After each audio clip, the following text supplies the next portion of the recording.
Good morning, coaches. On the first episode of Wisdom on Wednesdays, my name is Jeff Jordan, and I've been involved with wrestling a long time. I'm the owner and operator of the Jeff Jordan State Champ Camp, and I just want to try to give you guys some insight on my 29 years of coaching, maybe give you a little wisdom, anything I can to help you and your team reach their goal. I was the assistant coach at Purdue University for 5 years when I graduated from Wisconsin. Then I became the assistant coach at Graham High School, my alma mater, for 7 years under my high school coach. And then for 17 years after that, I was the head wrestling coach at Graham. So I've been involved with wrestling for 29 years. I would like to give you maybe some stories as well as any type of wisdom that I can give you. This week's episode is on building relationships. And when I'm talking about relationships, I'm talking about building strong relationships that will last not just for a kid's high school career, but a lot of times they last a lifetime. One word in life that I think is very crucial, and that word is relationships. Your relationship with God, your relationship with your wife, your relationship with your sons, your daughters, your relationship with your neighbors, your friends. What we're going to be talking about here is your relationship with your wrestlers. When all your relationships are good, hey, life's great. When your relationships are bad, you know what? Life's not so great. I've always said if I got in an argument with my wife or I got into it with one of my boys, when I would go to practice that day, I'd be a little bit distracted because of that break in our relationship, and the next thing you know, I wouldn't have as good as practice. When you mend that relationship, I think you can have a much better practice. How do we build relationships with our kids? By being completely committed to them. I wanted my kids to win for themselves. I wanted them to win for the team. I wanted them to win for their parents.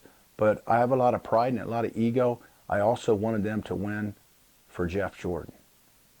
30 seconds left in the match. Ironman semifinals. My wrestler's down by a point. State semifinals. They're down by a point. Next thing you know, they go out of bounds. They're on their feet. When my wrestler would look over to me, I would be standing on my feet screaming, one more setup, one more shot, we're going to do this.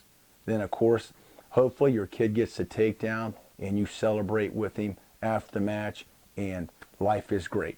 How do you get to that relationship where that kid wants to also win so bad for you as a coach? You know what? In practice, every day for the last 17 years as me being the head coach, me and my 3 or 4 assistants, I have a rule, and we've stuck with it for 17 years. And that is they have to yell out every kid's name on the team 3 times in something positive. Little Johnny gets a nice head inside single, takes his guy down in practice. You yell so Johnny and the rest of the team hears, nice setup, Johnny. That was a great single leg takedown, Johnny. Great job. Hey, you actually got 2 positives in that one sentence or 2 sentences. I'll tell you what this does. It keeps all your assistant coaches involved because they're always on their feet. I never let any of my assistant coaches sit down. And plus, they're building relationships. Little bitty things add up to be big things. I've been at practices where I've seen the assistant coach run practice and the head coach and a couple other assistants are sitting on the side laughing and joking on their phones. That stuff just never happened at Graham. Number one, I just wouldn't allow it. It's really easy, coaches. Let's take this a step farther. It's really easy to yell out your 2-time state champ's name 3 times in something positive, or it's really easy to yell negative all day. That's easy. I'll tell you what's tough. I mean, we got 30 wrestlers on the team. That means you got to yell out 90 to 100 names you got to yell out every day. That's tough, especially your 3rd string JV kid. You got to yell his name something positive 3 times. But little things like that, I'm convinced, build relationships between you and your athletes. Also, weight cutting is very lonely. Everyone, if you've been involved with wrestling long enough, unless you've been a heavyweight your whole life, everyone's cut weight. And it's tough.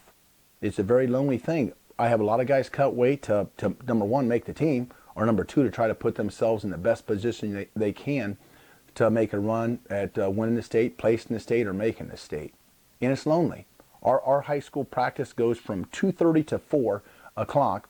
Then after that, I come home, I get a bite to eat with my wife and my boys, and a lot of times I'd really love to be done and not go back up to school. But you know what? I got 2 or 3 kids that are overweight that have to cut weight. I'll drive back up to high school just so I can be with them so they don't have to feel alone. They don't have to suffer alone.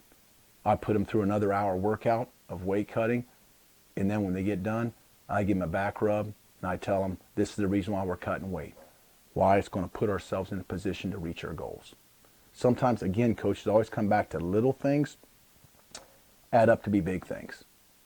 Also, sometimes coaches, and this is very difficult for me, maybe it's not difficult for you, is sometimes coaches have to let go of their ego or pride. I think I'm a very prideful guy, and I definitely have an ego, which is a bad characteristic of me.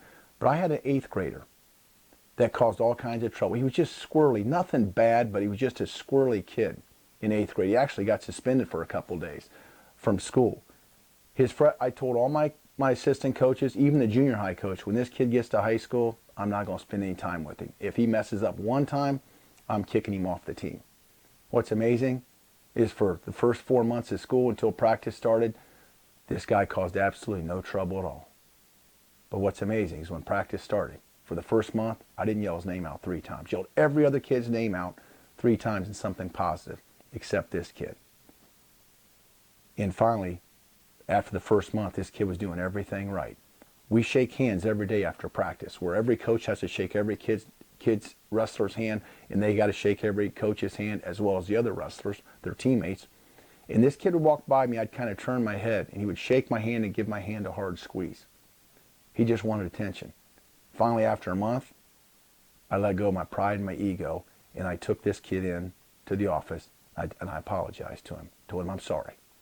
I said I made a mistake. And I said I want to tear this wall down that's between us. I want to build a relationship. I told the kid I was proud of him and that I loved him. What's amazing is what happened. This freshman kid started crying.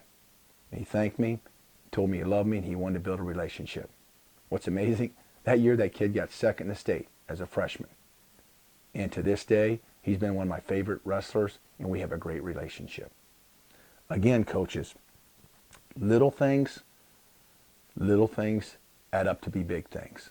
If you take care of the little things, I think it can really build that relationship that you want and that your kids want. Thanks, coaches. Hope you captured some ideas to maybe help you coach a little bit better. And great having you on. Next week, we'll be talking about the 3 most important characteristics that I think a wrestler needs to reach their potential. Stay safe, keep training hard, and remember, Noah didn't wait for a ship to come in, he built one.